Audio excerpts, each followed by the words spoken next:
మన తెలుగు మిత్రులకు నమస్కరిస్తూ ఈరోజు మరో ఆసక్తికరమైన విషయాన్ని మీతో పంచుకోవాలి అనుకుంటున్నాను. చాలామందికి మనం పూజలు ఎందుకు చేయాలి అనే సందేహం కలుగుతూ ఉంటుంది. అసలు పూజలు అవసరమా అని కూడా అంటుంటారు. మరి కొంతమంది అయితే ఈ కంప్యూటర్ యుగంలో పసుపు కుంకుమ అగరబత్తీలు కొబ్బరికాయ గంధం కర్పూరం అని ఏంటి చేదస్తం తెప్పించే పూజలు అని అంటున్నారు. నిజానికి ఈ వీడియో వాళ్ళ గురించి.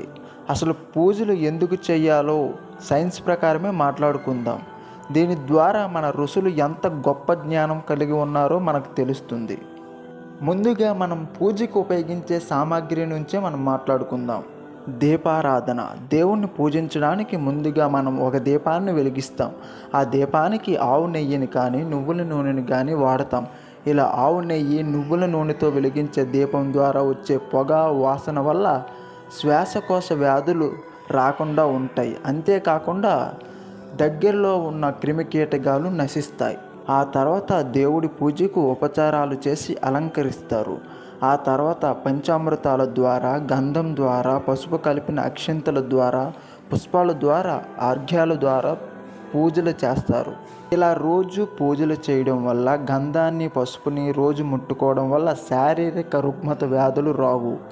పసుపులో గంధంలో పుష్పాలలో ఉండే ఔషధ గుణాలు శారీరక రుగ్మత వ్యాధుల నుండి మన శరీరాన్ని మనల్ని రక్షిస్తాయి.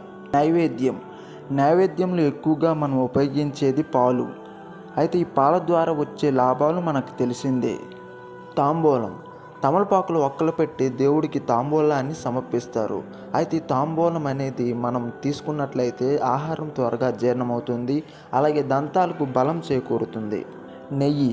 మనం పూజలో ఉపయోగించే వాటిలో నెయ్యి ఒకటి. ఇది మనిషి యొక్క ఆయుస్సును పెంచుతుంది, కండపుష్టిని కలిగిస్తుంది, కడుపు నొప్పిని తగ్గించి జీర్ణశక్తిని పెంచుతుంది, శరీరానికి తేజస్సును అందిస్తుంది. నువ్వుల నూనె పూజ గదిలో ప్రధాన పాత్ర పోషించేది. నువ్వుల నూనెని గనుక తలకు పట్టిస్తే జుట్టు మృదువుగా మారడమే కాకుండా కంటికి కూడా చాలా మంచిది. 2 చెంచాల నువ్వుల నూనెని కానీ నోటిలో తీసుకుని పుక్కిలిస్తే దవడలు గట్టిపడతాయి, కంఠము నోరు ఆరిపోకుండా ఉంటాయి, పెదవులు పగలు, అంతేకాకుండా పళ్ళ చిగుళ్ళు గట్టిపడతాయి. పసుపు. నిజానికి పసుపు అనేది ఒక యాంటీసెప్టిక్గా పనిచేస్తుంది. వేడి నీటిలో కానీ పసుపు వేసి ఆవిరి పెడితే జలుబు రాకుండా ఉంటుంది. సాంబ్రాణి. పూజ అనంతరం మనం ఉపయోగించేది సాంబ్రాణి. ఇది ఇంటి మొత్తం వెదజల్లడం ద్వారా మన శరీరంలో తేమ తొందరగా ఆరిపోయి జలుబు రాదు, కీటకాలు దోమలు ఈగలు నశిస్తాయి. పుష్పాలు. మనం పూజలో ఉపయోగించే వాటిలో పుష్పాలు కూడా ఒకటి. మరీ ముఖ్యంగా నందివర్ధనం, జాజి పువ్వులు, పారిజాతం లాంటివి. జాజి పువ్వుల వల్ల శరీర వేడి తగ్గి చల్లదనం లభిస్తుంది. నందివర్ధన పుష్పాలు. ఈ కంప్యూటర్ యుగంలో కళ్ళకు అధిక శ్రమ కలుగుతుంది. అధిక పని వల్ల కళ్ళు ఎర్రగా మారి మంటలు వస్తాయి. అలాంటప్పుడు నందివర్ధనం పూలను కడిగి కంటి రెప్పలపైన పెట్టి కొంత విశ్రాంతి తీసుకున్నట్లయితే కళ్ళకు చలువ చేసి కళ్ళ మంటలు అనేవి తగ్గుతాయి. పారిజాత పుష్పాల వల్ల ఉబ్బసం, మధుమేహం వంటి రోగాలు రావు. ఇలా చాలా పుష్పాలు ఉన్నాయి, కానీ సమయం లేకపోవడం వల్ల చెప్పబడటం లేదు. ఘంటానాదం. ఇక పూజలో చివరిది ఘంటానాదం. ఘంటానాదం అనేది మనసుకు ఒక అలారం లాంటిది. గంటను మోగించినట్లయితే మనసులో ఒక రకమైనటువంటి ప్రశాంతత, ఏకాగ్రత సంతరించుకుంటుంది. దీనివల్ల మన నాడీ వ్యవస్థ కూడా ఉత్తేజితం అవుతుంది.